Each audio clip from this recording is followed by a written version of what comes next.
Dios les bendiga. Amén. ¿Quién vive? A su nombre.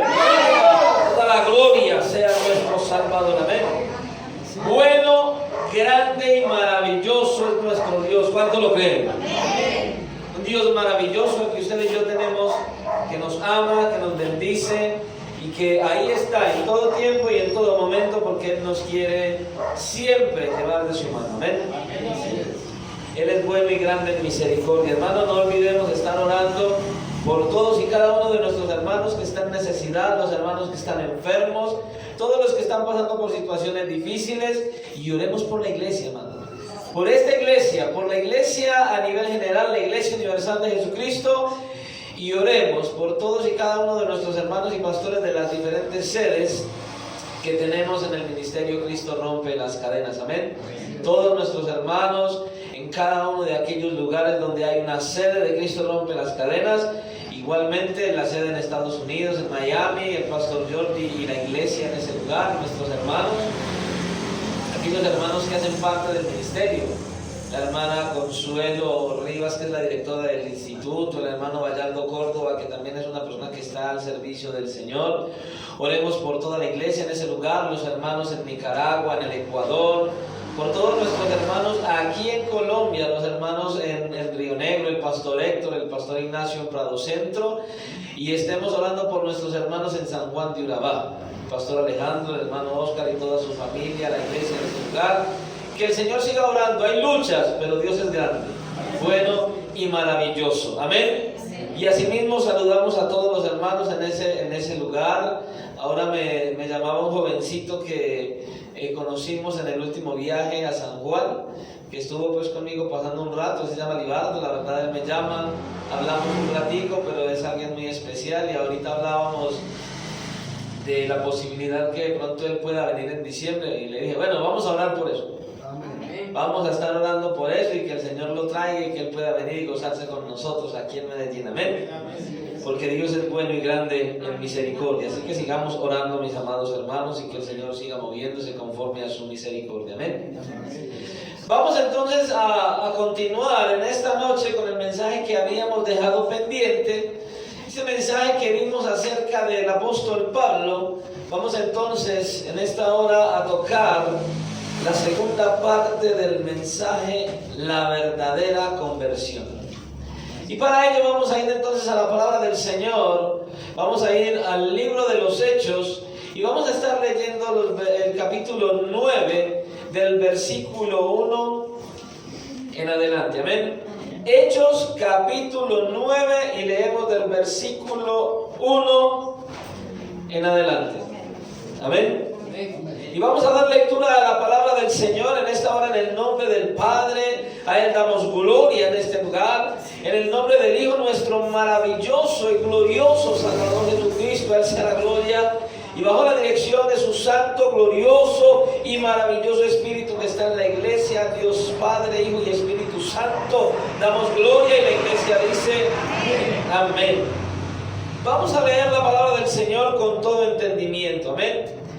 Dice la Escritura de la siguiente manera: Saulo, respirando aún amenazas y muerte contra los discípulos del Señor, vino al sumo sacerdote y le pidió cartas para las sinagogas de Damasco, a fin de que si hallase algún hombre o mujer de este camino, los trajese presos a Jerusalén.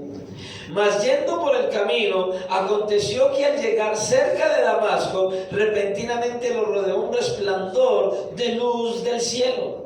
Y cayendo en tierra, oyó una voz que le decía: Saulo, Saulo, ¿por qué me persigues?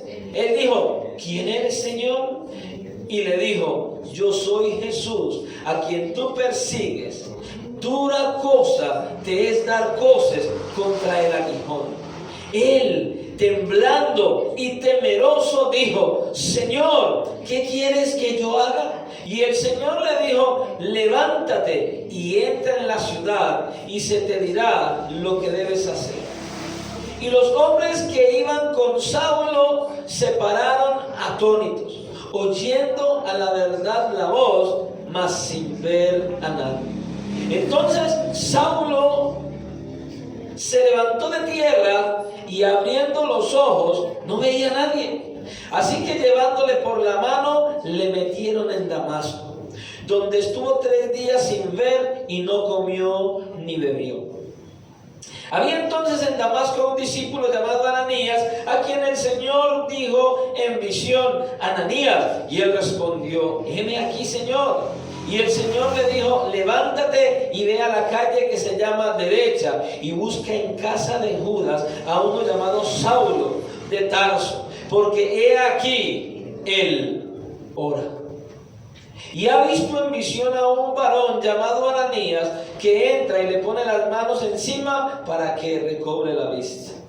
Entonces Ananías respondió: Señor, he oído de muchos acerca de este hombre. ¿Cuántos males ha hecho a tus santos en Jerusalén? Y aún aquí tiene autoridad de los principales sacerdotes para prender a todos los que invocan tu nombre. El Señor le dijo: ve, porque instrumento escogido me es este para llevar mi nombre en presencia de los gentiles y de reyes y de los hijos de Israel, porque yo le mostraré cuánto le es necesario padecer por mi nombre. Fue entonces Ananías y entró en la casa y poniendo sobre él las manos dijo: hermano Saulo, el Señor Jesús, que se te apareció en el camino por donde venías, me ha enviado para que recibas la vista y seas lleno del Espíritu Santo. Y al momento le cayeron de los ojos como escamas, y recibió al instante la vista, y levantándose fue bautizado. Y habiendo tomado alimento, recobró fuerza, y estuvo Saulo por algunos días con los discípulos que estaban en Damasco. Enseguida predicaba a Cristo en las sinagogas, diciendo que este era el Hijo de Dios. Y todos los que le oían estaban atónitos y decían: ¿no es este el que asolaba en Jerusalén a los que invocaban este nombre? Y a eso vino acá, para llevarlos presos ante los principales sacerdotes. Pero Saulo mucho más se esforzaba y confundía a los judíos que moraban en Damasco, demostrando que Jesús era el Cristo. Padre, gracias una vez más por tu presencia, una vez más por traernos a este lugar y congregarnos, reunirnos como tu iglesia, con el propósito de que juntos, en un mismo sentir, en un mismo espíritu, te adoremos y te exaltemos y te glorifiquemos. Gracias, Señor, por esta maravillosa bendición. Poder entonar cantos a tu nombre, podernos deleitar en tu presencia, poder compartir como hermanos, podernos ministrar unos a otros y tener este privilegio grandioso de juntos recibir tu palabra. Gracias, Señor, por tu palabra, que es la que nos instruye, nos capacita, nos forma y nos enseña, y que hoy continúa enseñándonos acerca de la importancia de una conversión genuina, una conversión verdadera, una conversión que verdaderamente da frutos. Ayúdanos entonces, por medio de tu Espíritu, a entender tu palabra. Danos todo lo que necesitamos: sabiduría, discernimiento, el anhelo y el deseo y la capacidad de obedecer tu palabra. Que seas tú, Señor, hablando a nuestras vidas. Sé tú guiando al predicador, oh Dios, para que no hable nada de sí mismo, sino que seas tú a través del predicador, para que convenzas a cada uno de lo que tú enseñas a través de tu palabra, porque te lo pedimos en el nombre de Cristo, nuestro amado Salvador, tu Hijo Jesucristo. Amén y amén. Pueden tomar asiento. Verdaderamente es importante lo que estamos tocando, porque tiene que ver con el verdadero significado de una persona convertida legítimamente. Y cuando hablamos de una verdadera conversión, lo decimos porque hay muchas personas que están en la iglesia y no han sido convertidas verdaderamente a Cristo. Se han convertido de una religión a otra, se han convertido simplemente que se cambiaron de local, pero no ha habido verdaderamente un encuentro genuino con el Señor. Cuando nosotros miramos este pasaje y este mensaje que acabamos de leer, podemos ver que ya en la primera parte notamos o tocamos algunas cosas interesantes. Una de las cosas que pudimos notar es el significado de conversión. ¿Qué es entonces la conversión? Y dijimos que es volver la vista hacia la buena dirección, que quiere decir dejar de contemplar la vida desde la mala perspectiva del egoísmo personal para contemplarla en la buena dirección, en la dirección correcta, en la dirección adecuada, dada por nuestro mismo Señor. Ahora, vimos también la vida del apóstol Pablo y podemos apreciar qué clase de persona era el apóstol Pablo, que era un hombre religioso, que era un hombre que tenía toda la firme intención de agradar, según él, a Dios, conforme a lo que él conocía de las Escrituras, porque no estamos hablando de un hombre ignorante de la palabra, un hombre preparado, un hombre lo suficientemente preparado e instruido en la ley, así que él quería con todo su ser agradar a Dios. Y él pensaba que lo estaba haciendo. Y al hacerlo, entonces el apóstol Pablo se dispuso a ser el enemigo número 1 de Cristo y de su iglesia. Y empezó a perseguir a la iglesia. Y el apóstol Pablo seguía a la iglesia, buscaba a los cristianos, apresaba a los cristianos, azotaba y torturaba a los cristianos y hasta mataba a los cristianos. Ese era el apóstol Pablo. Ahora, estuvimos entonces al final del mensaje anterior diciendo que a pesar de que el apóstol Pablo era este tipo de personas, e hizo todo esto, algo pasó. Algo sucedió. ¿Y qué fue entonces lo que pasó en la vida de un hombre, de Pablo, del apóstol Pablo, de Saulo de Tarso, para que él dejara de perseguir a la iglesia sabiendo que él era un hombre que no le importaban los cristianos? ¿Qué pasó con Pablo? Que dejó de perseguir, que dejó de azotar, de torturar y de matar cristianos para convertirse en un cristiano, para comenzar a predicar a ese Cristo que tanto aborrecía. ¿Qué fue lo que pasó con Pablo? Bueno, pastor, sí, ¿qué pasó? ¿Sabe qué fue lo que pasó? Un milagro.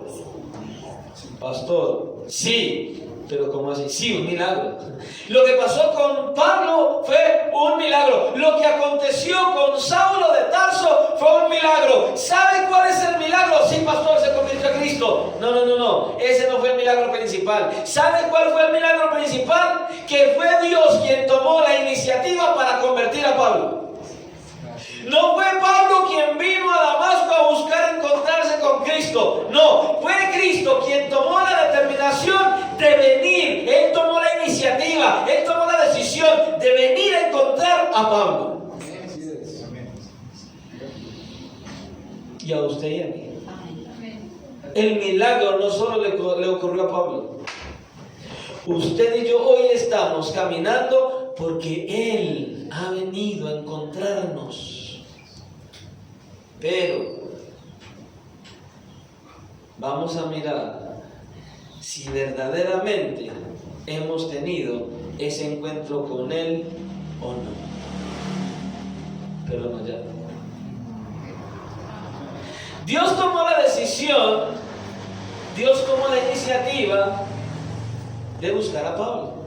Él fue quien decidió venir para convertir a Pablo de la idolatría, de sí mismo, porque él era un hombre que se idolatraba a sí mismo por lo que era y lo que hacía, para convertir a Pablo de la religión al Dios vivo y verdadero.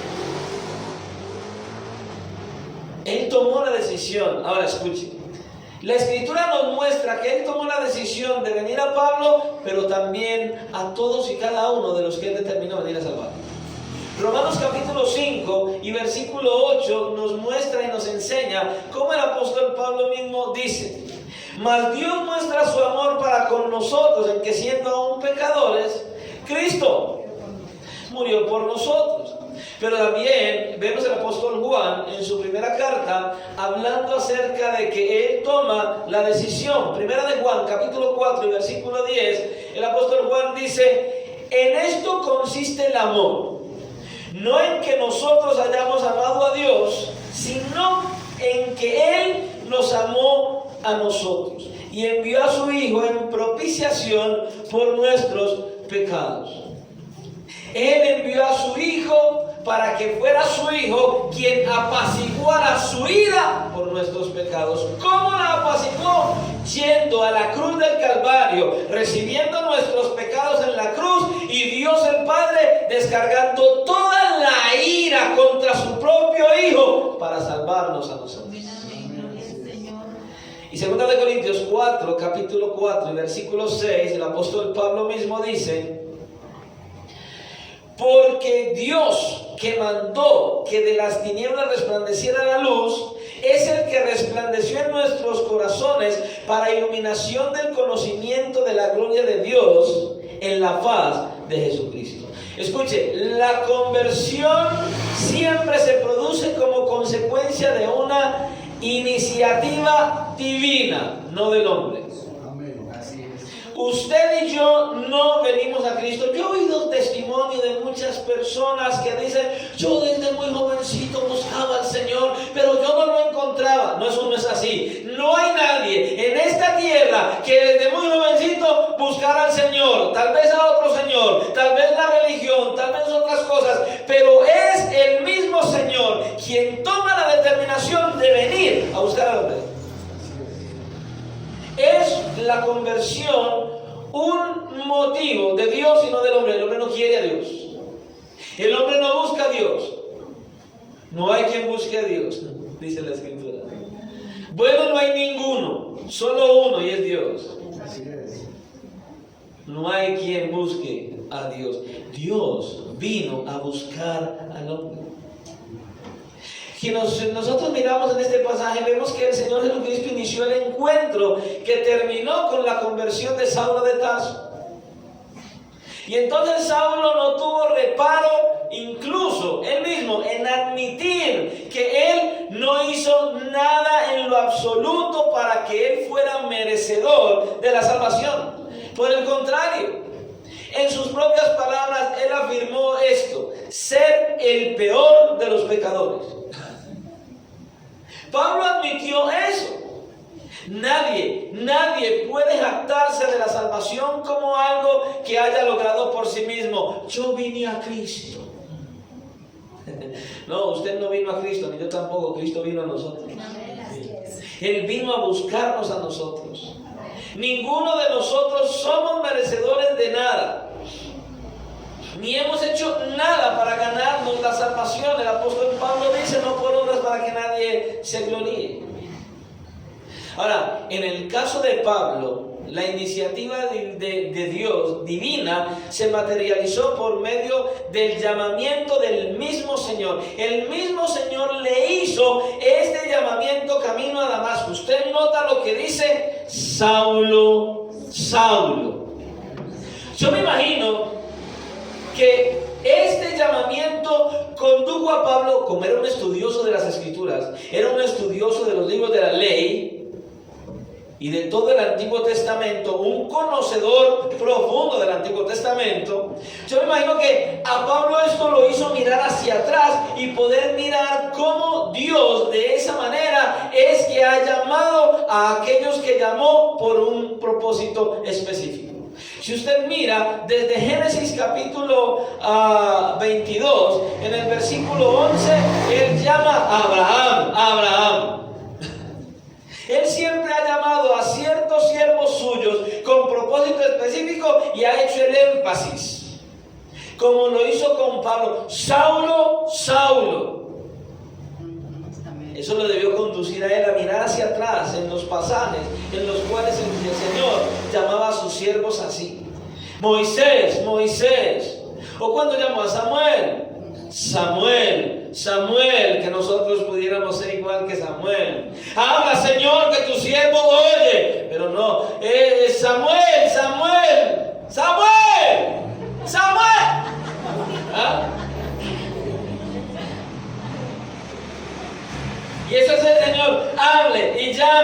llame y llame. Como que, ¿me está hablando alguien?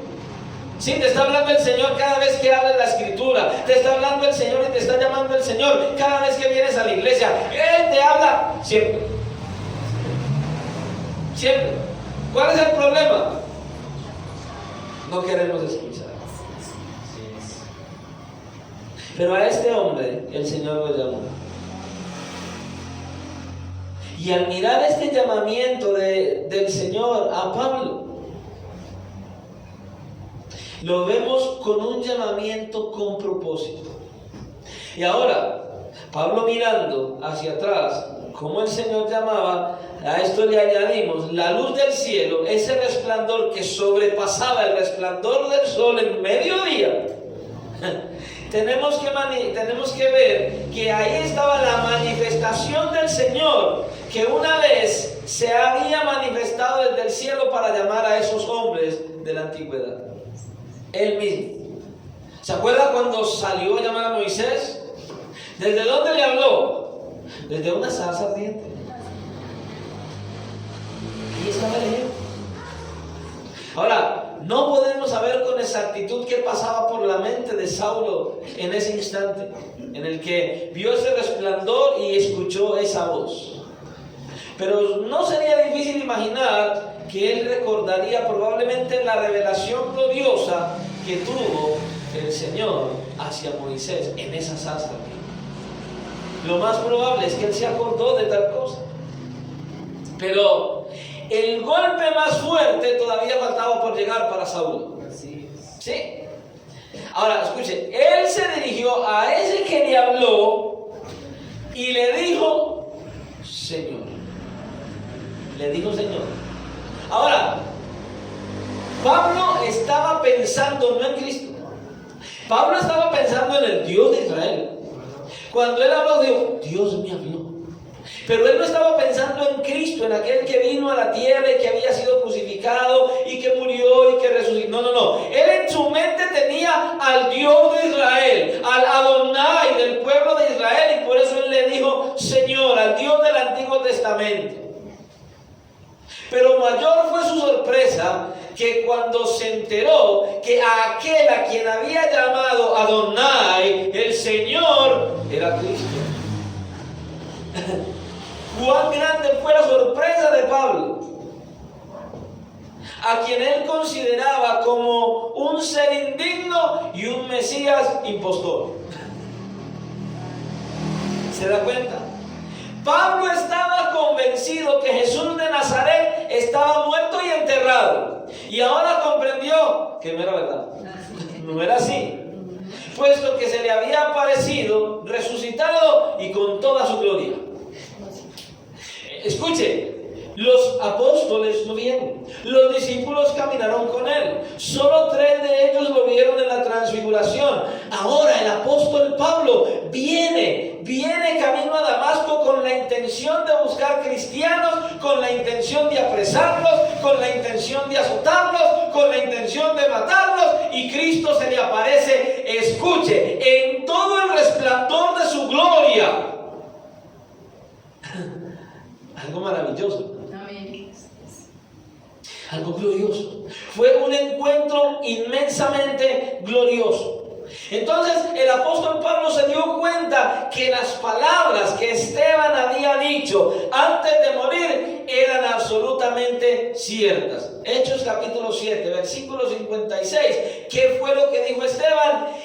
He aquí, veo los cielos abiertos y al Hijo del Hombre que está a la diestra de Dios. Tremendo. Esto es tremendo. Ahora, yo no sé si usted puede notarlo, pero a pesar de que el encuentro del Señor Jesucristo y Pablo fue algo tan glorioso, a pesar de que el apóstol Pablo, siendo Saulo de Tarso en ese momento, vio al Señor Jesucristo, vio el resplandor de su gloria y escuchó su voz, usted y yo tenemos mayor privilegio que el apóstol Pablo incluso. ¿Sabe por qué? Porque el apóstol Pablo estaba allí teniendo ese encuentro. Y es verdad, fue usado por el Señor para escribir muchas de las cartas que hay en el Nuevo Testamento. Pero escuche, usted y yo estamos recibiendo más de lo que Pablo recibió. Toda la revelación de Dios plena y completa, desde Génesis 1:1 hasta Apocalipsis 22:21, para que usted y yo tengamos con toda claridad el conocimiento genuino del propósito de la obra de Cristo para el hombre perverso y pecador que ha sido traído a salvación por la obra de Cristo en la cruz. Tenemos mayor privilegio nosotros, y Él nos habla, Él nos enseña. Cuando usted mira al autor de los Hebreos hablando, usted dice usted escucha que Él dice que tengamos cuidado con rechazar al que habla, porque si no escaparon los que fueron amonestados desde la tierra, hablando de Moisés, no, mucho menos escaparemos nosotros que estamos siendo amonestados desde los cielos. ¿Por quién? Por Cristo mismo. Es mayor nuestro privilegio, porque usted y yo tenemos toda la revelación completa de Dios en su palabra. Y cuando usted y yo somos llamados por el Señor, somos llamados para tener todo el consejo de Dios a nuestro alcance. Amén, amén. Algo glorioso, algo maravilloso, conocerlo, saber cómo surgió, cómo vino, lo que hizo, toda su obra plena y completa. Y saber que nosotros estamos esperando su venida, sea que Él venga a levantar la iglesia, sea que Él venga a llevarnos a la eternidad, a su presencia cuando moramos. Es algo glorioso, hermanos. Es algo maravilloso. Por eso usted y yo necesitamos ese encuentro directo y personal con Cristo. Pero de la misma manera que Saulo de Tarso. Escuchen, hay algo que debemos tener en cuenta también. La conversión de Saulo no fue el resultado de una acción obligatoria. Como quien dice, el Señor no lo cogió del cuello y le dijo, me tienes que seguir. No fue obligatorio. Pero fue algo que él no pudo rechazar. Pero no fue una imposición. Eso es glorioso. Cuando el Señor se le apareció a Saulo, no le impuso, no le manipuló para que hipócritamente tomara la decisión de seguirle. Como lamentablemente sí vemos a muchos en la iglesia. Hipócritamente diciendo que siguen a Cristo, pero salen de las puertas de la iglesia a ser diferente a lo que se ve en la iglesia. ¿Usted no los ha visto? Están en la iglesia, cantan canciones, gloria a Dios, aleluya, y hasta lloran y salen de la iglesia a renegar de la predicación, del hermano, de la hermana, del pastor, hablar mal, no estoy de acuerdo. No ha habido conversión ahí. La conversión de Pablo no fue obligatoria. El Señor no lo obligó, no lo manipuló, ni le dijo hipócritamente, ve y di que me sigues. No, fue algo genuino. Algo genuino. Mire, una de las cosas que notamos es que a lo largo de todo el encuentro con el Señor, Saulo fue capaz de hablar y discutir con toda normalidad con el Señor. Estamos hablando en su encuentro. El Señor le hizo una pregunta muy incisiva. ¿Por qué me persigues? A lo que el apóstol Pablo, en todo su intelecto y con todo su conocimiento, con todos sus sentidos acorde, consciente, Saulo le contesta de una forma racional, consciente y libre. ¿Y cómo le contesta? Con dos preguntas. La primera, ¿cuál fue? ¿Quién eres, Señor? Y la segunda, ¿cuál fue? ¿Y qué quieres que yo haga? Él no estaba siendo manipulado, él no estaba siendo forzado, para nada. Y entonces luego de todo esto vemos el proceso entonces de la conversión de Pablo. Comienza el proceso. En Hechos capítulo 9, versículo 3, entonces se nos dice que repentinamente hubo una luz del cielo sobre él. Ahora, hay algo que usted y yo debemos entender aquí. Y yo creo que a la luz de lo que yo veo en este pasaje y veo importante, nos vamos a demorar un ratico en este pasaje de Hechos. No esta noche, nos iríamos de vigilia, sería bueno. Si está dispuesto terminamos, pero por ahí a las 12, media vigilia. Escuchen, tenga en cuenta esto para con Pablo y también lo vamos a tener que tener en cuenta para nosotros. Esta no era ni mucho menos la primera vez que Jesucristo trataba con Saulo. Pastor, sí. Este fue el clímax, pero no el principio. El Señor Jesucristo mismo afirmó este proceso que él ya venía hablándole y buscando a Pablo cuando le dijo estas palabras: dura cosa te es dar coces contra el aguijón. ¿Cómo así, pastor? Sí. Mire, con esta ilustración estaba comparando a Saulo con un novillo terco y a Dios con un ganadero que debe emplear a fondo el aguijón para domesticarlo. No de la misma manera, pero me acuerdo muchos años atrás cuando yo manejaba camión y cargaba ganado, que uno monta el ganado y uno tiene que venirse más bien suave, despacio, mientras que el ganado se acomoda. Pero cuando el viaje es largo, usted tiene que estar pendiente del ganado porque ellos se echan. Y usted se tiene que levantar, tiene que parar el carro, salirse, y tiene una cuestión que es un aguijón o tábano que le llaman aquí, en otros lugares no sé cómo le llamarán. Y con eso le insertan al animal como una especie de corrientazo para que se pare, porque si se encalambra ya el animal no sirve. Hay que sacrificarlo. En este caso era diferente. En este caso, cuando había un novillo de esos tercos, bravos, que no se dejaba mansar, entonces lo que hacía el ganadero era que tenía un aguijón, que tenía una punta, y él con ella se la acercaba fuertemente al animal. Pero el animal, como era terco, ¿sabe qué hacía? Él daba golpes fuertemente a ese aguijón y se causaba heridas. Pero hasta el final, entonces el ganadero lograba su cometido con él. Eso es lo que el Señor Jesucristo le está diciendo aquí a Saulo: dura cosa te es dar cosas contra el aguijón, te estás hiriendo, te golpeas bastante. Ahora, ¿cuáles entonces fueron los aguijones de Pablo? Saulo había resistido por mucho tiempo esos aguijones. ¿Cuáles fueron esos aguijones que Saulo había resistido por tanto tiempo? Ahora, por eso les digo, dada la importancia de este asunto, es que vamos a mirarlo detenidamente. Porque no podemos decir que el Señor Jesucristo ya venía tratando con Saulo y dejarlo por encima. No. Vamos a mirar que es una realidad, que cuando el Señor Jesucristo viene y se le aparece a Saulo, no es la primera vez que el Señor está tratando con Saulo. Ya Él lo estaba llamando, ya Él había venido, y vamos a mirar de qué maneras Él vino, con cuáles aguijones era que Él estaba dando cosas. Se va a dar cuenta de ello. ¿Cuáles son entonces los aguijones contra los que Pablo coseaba, se golpeaba, literal? ¿Contra qué era?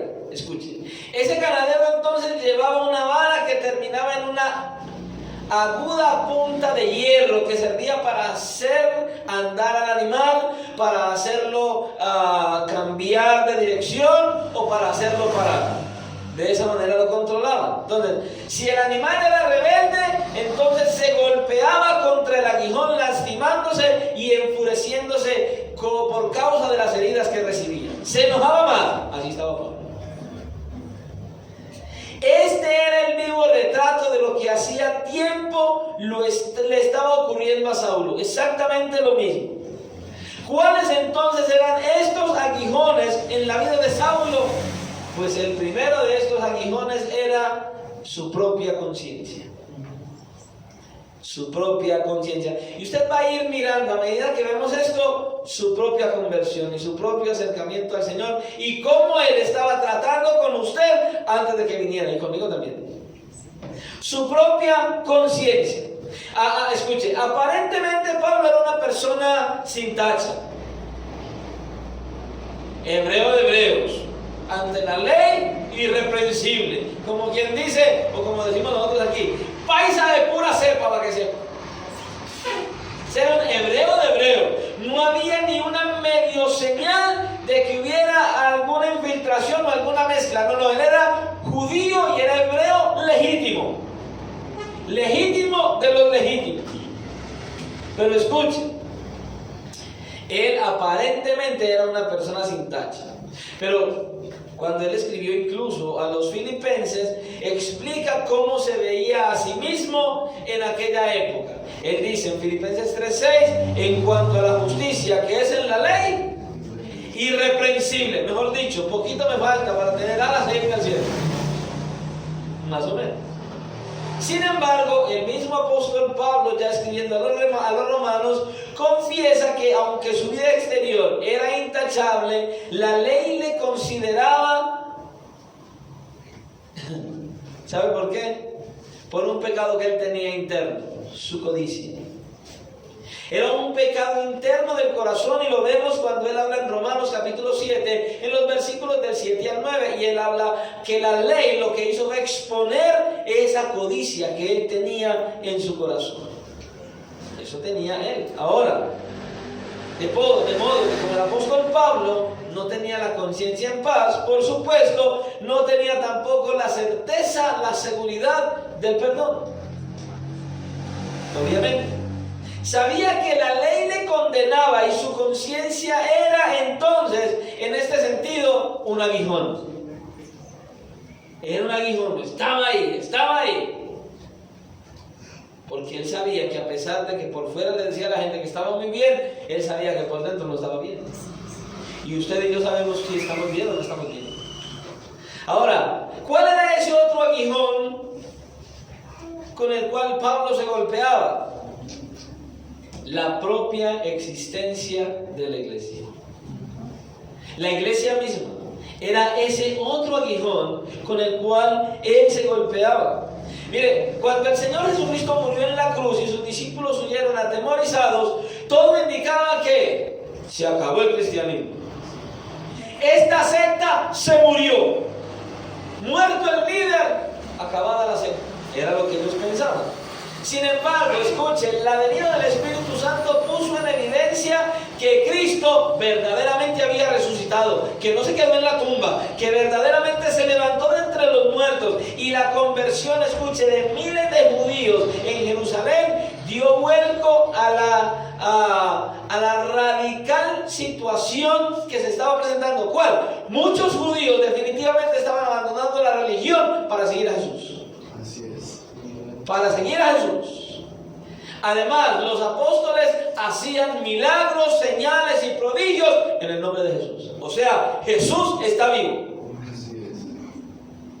No había terminado solamente en la tumba como Pablo creía. Entonces, la existencia de la iglesia era algo que tenía a Pablo con ese aguijón que lo golpeaba y lo golpeaba.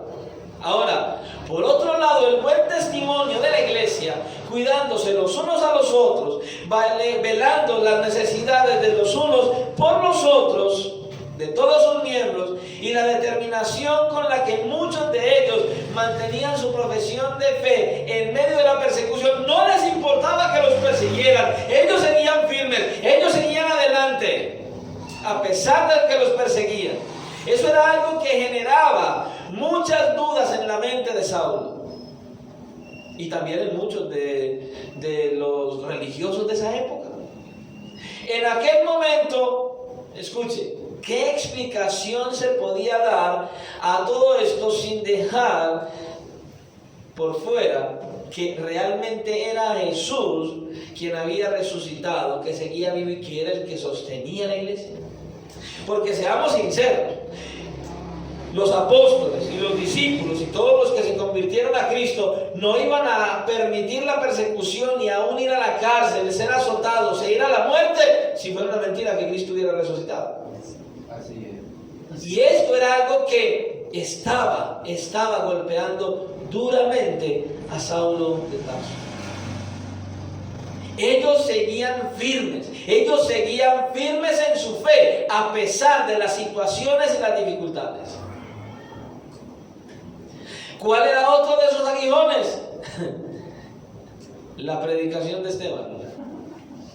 Otro aguijón más. Entonces, después de luchar, después de Pablo escuchar el mensaje de Esteban, su defensa, Saulo dio su voto para que apedrearan a Esteban. Obviamente. Ahora, ¿qué hubo en este mensaje de Esteban que incitó la ira de Saulo de tal manera? ¿Qué fue?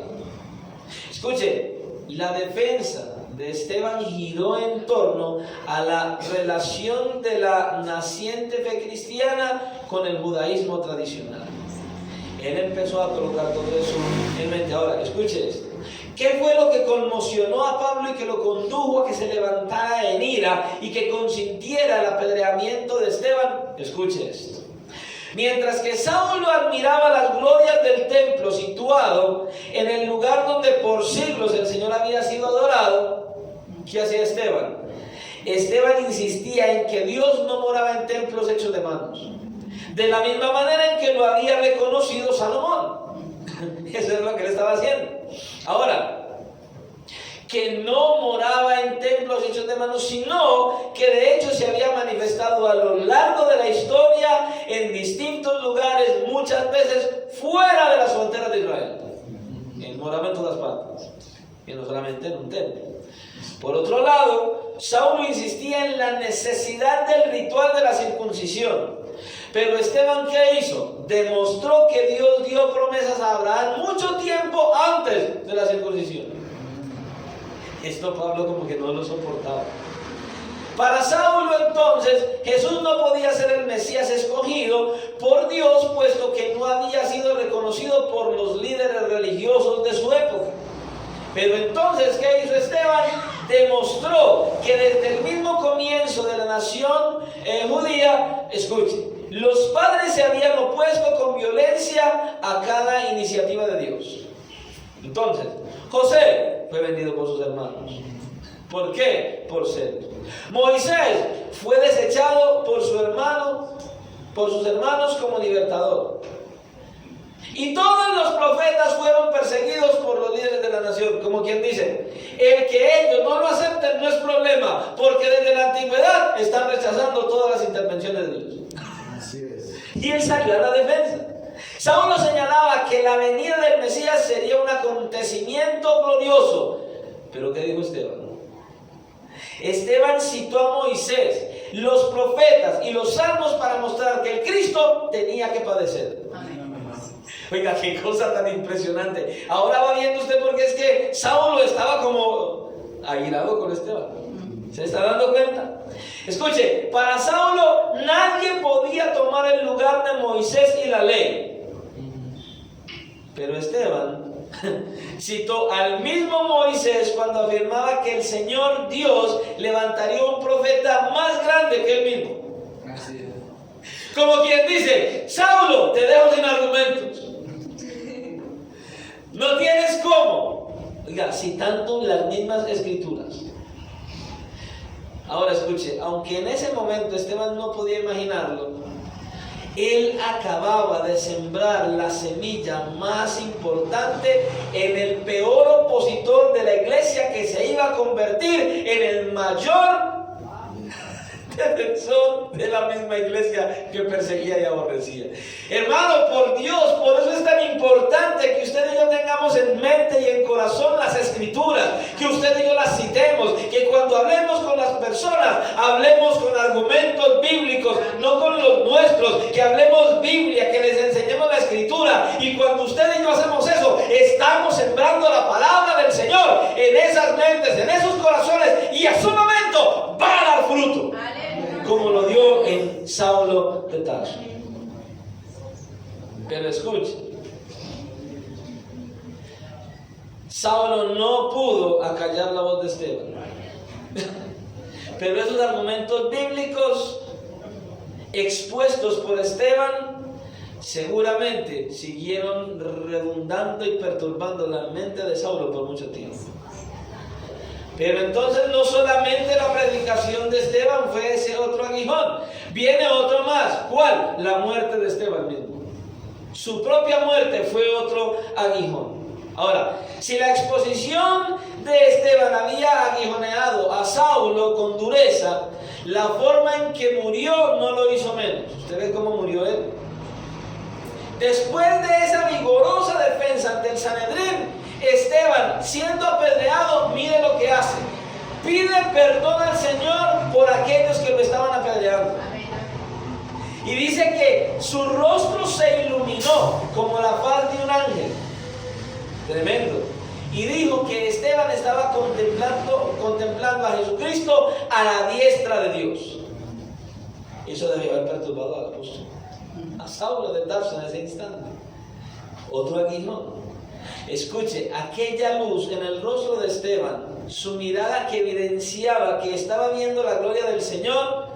Escuche, su paciencia, su perdón y la paz con la que él murió, todo eso tuvo que afectar duramente y poderosamente a Saulo. Y eso lo golpeaba. Pero había otro aguijón más. ¿Cuál? Los cristianos a los que él perseguía. ¿Sí? Después de la muerte de Esteban, Saulo describió que todos los seguidores de Jesús a los que él perseguía reaccionaban de la misma forma que Esteban.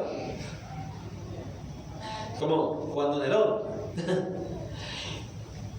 Pero los estaban quemando vivos, pero se los estaban comiendo los leones. ¿Y esa gente por qué canta? ¿Y esta gente por qué sonríe? ¿Y ellos por qué mueren así sonriendo? Eso era lo que Pablo lo aguijoneaba. O sea, como que dice, pero los perseguimos, pero los apresamos, pero los azotamos, pero los torturamos y hasta los matamos. Y esta gente muere feliz.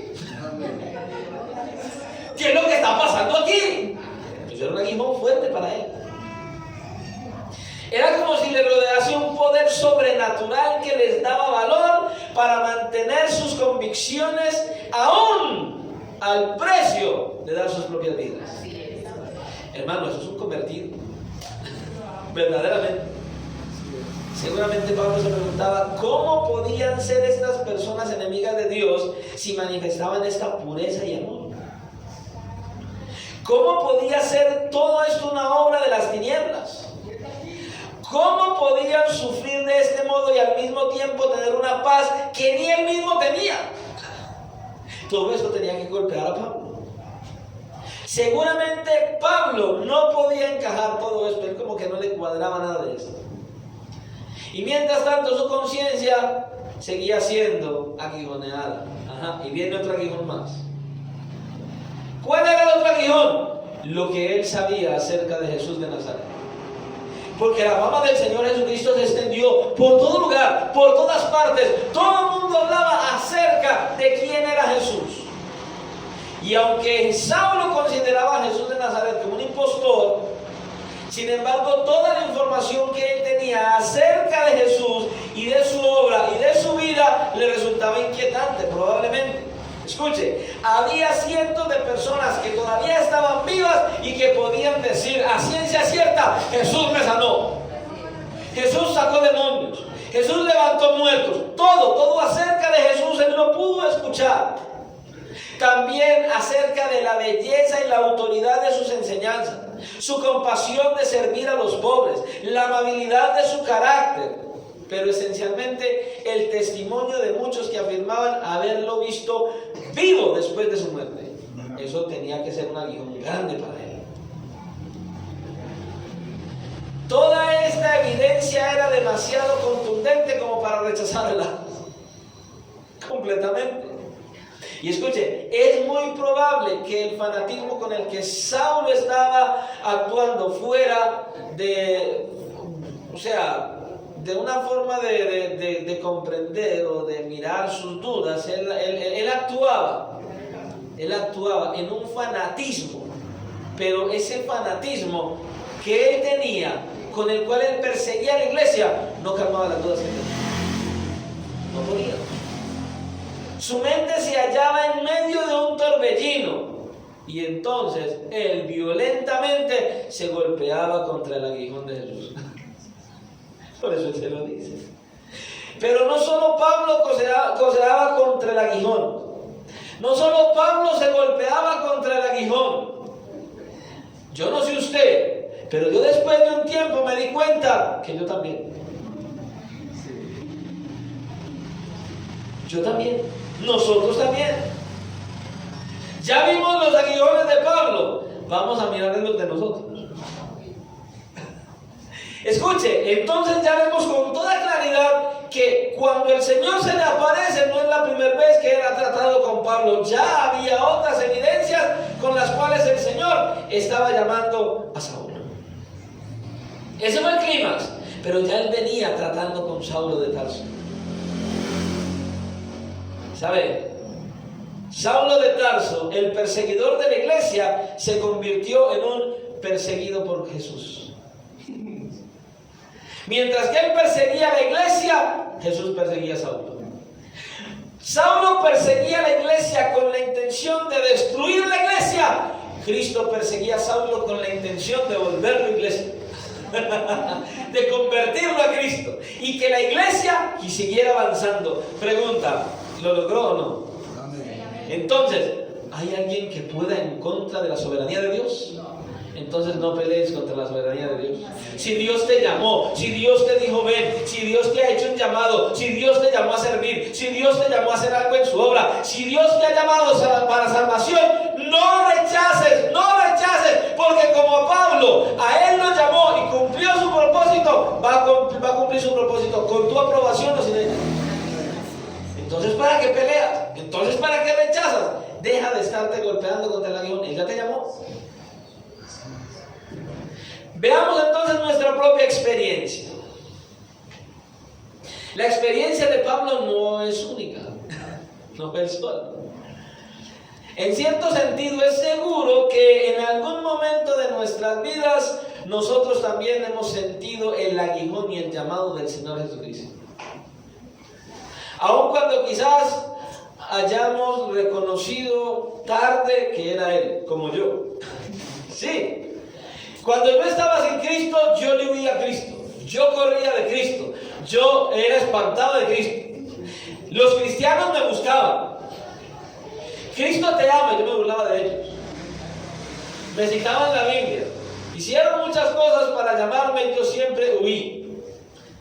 Durante ciertos años estuve en los Testigos de Jehová. Y cambié los Testigos de Jehová y seguir escuchando sus enseñanzas por un programa de televisión. Ellos venían justo cuando hicieron el cambio de horario y justo cuando ellos venían a mi casa, cambiaron ese programa que yo adoraba tanto y lo empezaron a presentar justo a la hora que llegaban a darme el estudio. Y dije, no más estudio. La televisión primero. Y de ahí en adelante, eso me hablaba el uno, me hablaba el otro. Yo siempre rechacé, pero siempre había algo ahí. ¿Sabes lo que muchos llaman el vacío? Yo todo el día estaba bien, iba, venía y hacía y deshacía, pero llegaba un momento culmine, en el cual la noche, solo, en la habitación, vacío, nada me llenaba, estaba inconforme, tanto así que caí en el alcoholismo. Tenía que embriagarme para poder dormir. Si no, no dormía. O sea, me tenía que dopar para dormir. Y yo estaba golpeándome duramente contra ese aguijón y el llamado de Cristo. Pero Él cumplió su cometido y me atrajo a Él. Ahora, cuando usted y yo nos vemos reconocibles muchas veces, ¿cuántos aguijones nosotros pudimos haber tenido antes? Puede haber sido al leer o escuchar la palabra, una palabra, un mensaje, un texto bíblico, una reflexión, un llamado al arrepentimiento y a la fe. Y que nosotros habíamos quedado como que, no le damos mente y después volvía a la mente, pero seguíamos adelante. Tal vez nuestra conciencia nos acusó recordándonos lo que pensábamos, lo que hacíamos, lo que decíamos que no era bueno, sabíamos que no era bueno, pero nosotros seguíamos haciéndolo, pero eso quedaba como ahí constantemente.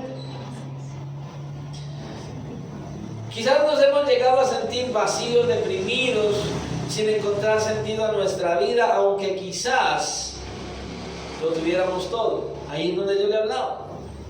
En esa época de mi juventud, soltero, hacía cosas no buenas, pero tenía dinero, disfrutaba de muchas cosas que me gustaban, y a pesar de que todo lo que quería lo obtuve, siempre había vacío, siempre había algo adentro que como que no me llenaba, un montón de situaciones, y yo seguía adelante, pero eso siempre me golpeaba. No sé usted. Puede que alguno haya llamado la atención por medio del dolor de una enfermedad, por una pérdida, el fracaso en un negocio o una situación adversa que se repetiría una y otra vez, o por la muerte de algún familiar. Alguna situación de esas hizo que nosotros viniéramos. Es más, ¿a cuántos el aguijón pudo haber sido ese temor de enfrentarse con la muerte y el juicio de Dios, aunque no lo creían? Y al final escucharon. Ahora escuche, lo que es indudable es que el Espíritu Santo obra en nosotros de muchas maneras para atraernos a Cristo. Pero lo hace. Porque cuando Él determina hacerlo, así lo hace. Juan capítulo 16, en los versículos del 8 al 11, podemos apreciar. Mira lo que dice el apóstol Juan. Y cuando Él venga, convencerá al mundo de pecado, de justicia y de juicio. De pecado por cuanto no creen en mí. De justicia por cuanto voy al Padre y no me veréis más. Y de juicio por cuanto el príncipe de este mundo ha sido ya juzgado.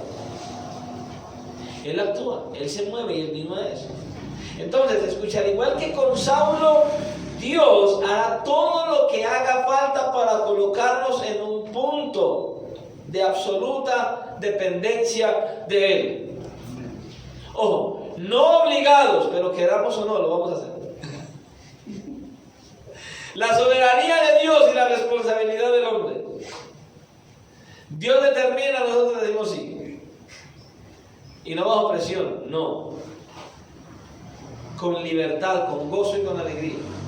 Porque yo le voy a ser sincero. En el tiempo en que yo estaba sin Cristo, pues yo con Cristo no quería absolutamente nada. Nada de nada. Para nada. Huía de Él. Aborrecía siquiera que me hablaran de Él. Y hacía todo lo posible por hacer todo lo que Él dijera que no hiciera. Ahora escuche lo que pasó y luego fue que me entendí. Yo leía la Biblia con el firme propósito de escribir canciones en contra de Él. Yo leía la Biblia con la firme intención de hacer todo lo contrario a lo que la Biblia decía. Y mientras que yo estaba haciendo tal cosa, mientras que yo leía la Biblia para ofender a Dios, mientras que yo leía la Biblia para hacer lo malo y que no le agradara a Dios, Dios usaba lo que yo leía en la Biblia para que un día determinara traerme hacia Él y yo dijera amén. La escritura, la palabra de Dios, yo la usaba para ofender a Dios, y mientras que yo lo ofendía a Él, Él la usaba para traerme a Él. Mi hermano, esto es una cosa impresionante, un milagro de Dios. Y Dios lo hizo. Inflexiblemente, pacientemente y fielmente nos aguijoneará hasta que final y voluntariamente nos dobleguemos a Él. Eso es el Señor. Ahora, a la luz de todo esto, yo creo que entonces ya es necesario que nosotros apreciemos el culmine de esta conversión. ¿Y cuál es, pastor? ¿Cuáles son entonces las evidencias de una auténtica conversión? Porque ya miramos entonces al apóstol Pablo como perseguidor de la iglesia. Porque ya miramos entonces que la conversión es dejar de caminar conforme a nuestro egoísmo personal y vivir verdaderamente conforme a lo que Dios determina que vivamos. Ya vimos que el apóstol Pablo, antes de ser el apóstol Pablo, Saulo de Tarso, era un hombre que perseguía a la iglesia, que no quería nada con la iglesia, que pensaba que la iglesia era una plaga y que necesitaba exterminar esa plaga. Y entonces vemos que a causa de eso, el Señor hace un milagro sobrenatural. ¿Cuál es el milagro? El del primer paso, y viene a buscar a Pablo. No lo obliga, pero Pablo no se puede resistir. Impresionante. Y vemos entonces que Saulo de Tarso no fue la primera vez que el Señor trató con él cuando se le apareció, sino el clímax, y vimos todos los aguijones que estaban, con los que Pablo se estaba golpeando, que al final hicieron que se diera. Y al mismo tiempo vemos que los mismos aguijones han venido hacia nosotros y que el Señor ha estado persiguiéndonos a nosotros por mucho tiempo hasta que por fin nos trajo a su presencia. Y entonces, cuando usted y yo experimentamos todo esto, tenemos que visualizar, tenemos que mirar y tenemos que apreciar entonces cuáles son las evidencias de una verdadera conversión. O sea, en pocas palabras, ¿cómo es una persona que verdaderamente ha sido convertida a Cristo? ¿Cuáles son las manifestaciones? ¿Qué cosas son las que muestran que usted y yo somos verdaderos cristianos? Porque hay evidencias, hay características. Usted y yo tenemos que manifestar unas características específicas que dicen, este es cristiano de verdad. Es que él vive así, hace esto y hace aquello. Él es un cristiano verdadero. Veamos entonces cuáles son las características de una auténtica conversión. En el próximo mensaje. Porque les dije, y si no, nos vamos a dirigir hasta las 2. Vamos a ver con la ayuda del Señor esas evidencias. Por ahora, ¿qué es lo que debe estar en nuestra mente y en nuestro corazón? Lo que tiene que estar en nuestra mente y en nuestro corazón es esto. Definitivamente, cuando Dios llama, llama. Él te está llamando, mi hermano y mi hermana, para que cumplas el propósito de tu llamado. No lo rechaces, no lo resistas. Ríndete definitivamente ante su soberanía. ¿Por qué? Porque su soberanía es la muestra de su amor y su misericordia. Él te está llamando porque te ama. Él te está llamando porque su deseo, recuerde, Él vino con el firme propósito de morir en la cruz para reunir a su pueblo en la eternidad con Él. Pero hay un proceso que llevar a cabo mientras que eso sucede. Y necesitamos manifestar ciertas características que evidencien a la iglesia y al mundo que sí somos cristianos verdaderos. Medita en eso. Lee el pasaje. Vuelve a leer. Y te vas a encontrar en ese pasaje con las características. No se asusten, estudiantes.